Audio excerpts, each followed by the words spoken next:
gabi po, Kaini. Ganda gabi po. Itatanong ko po yung anong uri ng pagka-Diyos ang tao sa sinabi ni Kristo na kayong mga Diyos sa John 10:34. Aba, si Kristo ang pagpaliwanagin natin sa 10:34. Kasi pagka papaliwanag nila Ramir yan, sasabihin nila Ramir, yan kang napuno ng relihiyong nasa apalit, nagpapakilalang Diyos. Hindi ba si Raulo nung mga manunirampuri na yun, Brother Willie? Nagpapakilala raw tayong Diyos. Never na tayo nagpapakilalang Diyos. Pinapakilala natin yung sinasabi ng Diyos sa Biblia na ang tao ay tinatawag ng Diyos na Diyos. 10:34-35 of the book of John. Basa. Sinagot sila ni Jesus, hindi baga... Sino kausap ni Kristo dyan, kapatid na Willie? Yung pong mga Hudyo, Brother Eddie. Basahin natin sa 10:30. Ako at ang Ama ay iisa. Sa 31. Nagsidampot uli ng mga bato ang mga Hudyo upang siya'y batuhin. Sino kausap ni Kristo? Yung mga Hudyong gusto bumato po sa kanya. Mga tao ba yun, Brother Willie? Mga tao po yun. Mga tao yun. Anong sabi ngayon ni Kristo dun sa mga Hudyo? Ayaw maniwalang siya Diyos Akala nila kasi si tao si Kristo. Mga kamag-anak yan ni Manalo dito sa Pilipinas No? Ayaw maniwala niya mga Hudyo na yan na si Kristo Diyos Ano ang sagot ni Kristo sa kanila sa 34? Sinagot sila ni Jesus, hindi baga nasusulat sa inyong kautusan, aking sinabi, kayo'y mga Diyos? Ayaw kasi nila maniwala si Kristo Diyos Ako, ang Ama iisa, sabi ni Kristo, binato siya. Tao ka lang, nagpapakunwari kang Diyos, sabi ng mga Hudyo. Sumagot si Kristo ulit. Hindi ba nasusulat sa inyong kautusan, aking sinabi, kayo'y mga Diyos? Kayo nga mga Diyos sabi ng kautusan Kung tinawag niyang mga Diyos, yaong mga dinatnan ng salita ng Diyos, at hindi mangyayaring sirain ang kasulatan. Ang sabi, kung tinawag niyang mga Diyos, yung mga dinatnan ng salita ng Diyos, hindi mangyayari ang wikang sirain ang kasulatan. Sino sisira sa kasulatang yun?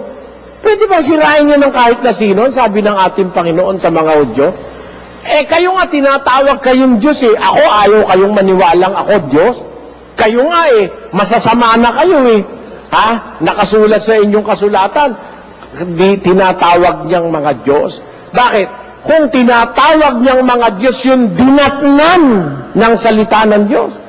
Ako pa, sabi ni Kristo, siya may daladala siya mismo ng salita. Kayo, dinatnan lang Yung tinatawag na, yung dinatnan ng salita ng Diyos, tinatawag ng mga Diyos Inglesin natin sa 10:30 up to 34.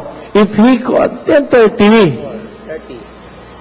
I and my Father are one. That is the topic. Then the Jews took up stone again to stone him. 32. Jesus answered them, many good works have I showed you from my Father.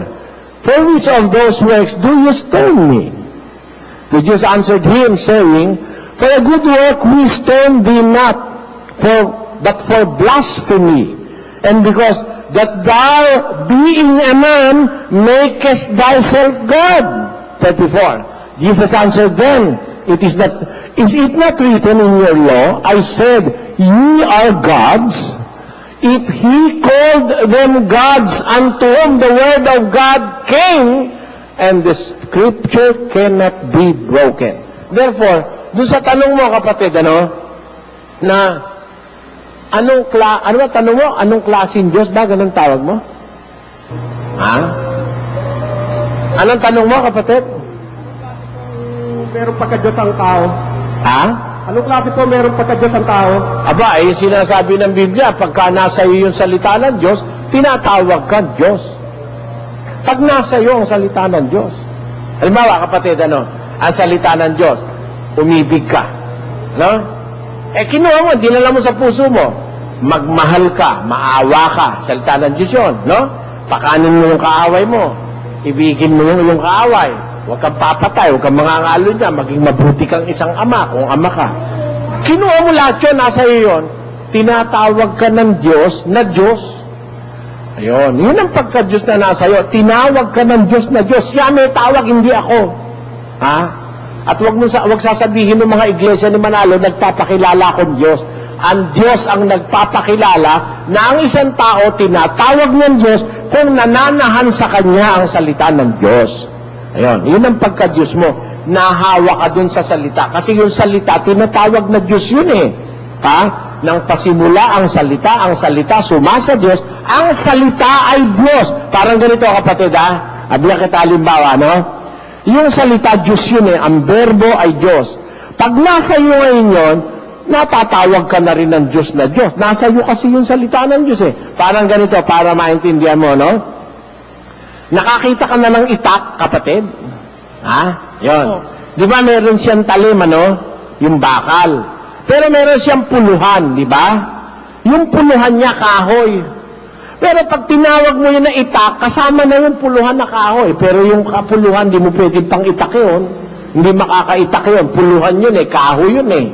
Pero sinasabi mo na rin yun. Parang ganito, tingin nga ikang ballpen. Eh ano ba ang ballpen? Yung sumusulat, yung kapirasong bilog sa dulo, ball yun. Kaya ang tawag doon ballpen. Kasi merong fountain pen. Eto, kaya tinawag na ballpen kasi yung ball na maliit doon umiikot, yun ang sumusulat. Pero pati yung plastic na inilagay doon sa ballpen, ang tawag din ballpen na rin. Eh, hindi naman yun ang ballpen, yun lang nasa dulong ball at yung pen. Pero to protect the ballpen, kailangan yung plastic. At meron pa nga siyang takip, meron pa siyang pansabit dito sa bulsa. Kaya pag sinabi mo ballpen yun, nadamay na yung plastic doon sa ballpen, na yung ballpen yung nasa dulo. Para rin yun yung salita ng Diyos. Yung salita ng Diyos, tinatawag na Diyos. Pag nasa iyo yung salita ng Diyos, tinatawag ka ng Diyos. Hindi ako may kagagawa nun. Kaya gago yung mga ministro na iglesia ni Manalo, pinaparatangan ako ng mali.